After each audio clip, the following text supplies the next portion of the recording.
landlord is a very important part when you're renting. Some things to take in consideration are the following. When you get your lease, make sure you read through everything. Don't skim.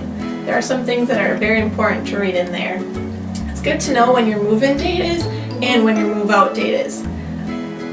Landlords are strict when these deadlines come around, so new tenants can move in if you're not re-signing with them. It's also important to know when the deposit's due by, how much, and if it's refundable.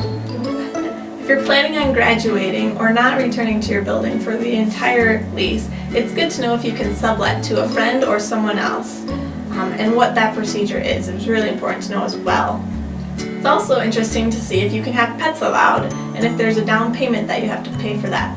Also consider parking, if that's available and what additional cost that is, or if it's included in the rent. It's also good to know if all your roommates' names are going to be on the lease. If one person moves out, do the remaining roommates have to pay for that rent?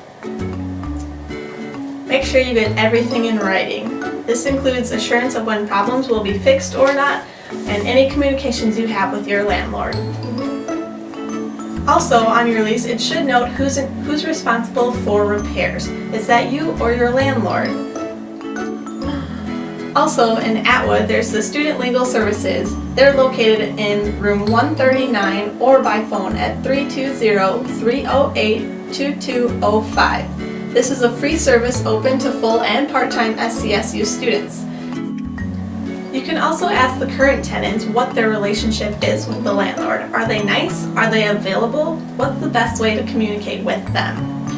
Also, what kind of notice do they give if they're entering your apartment or house? It's also important to get a signed copy of your lease.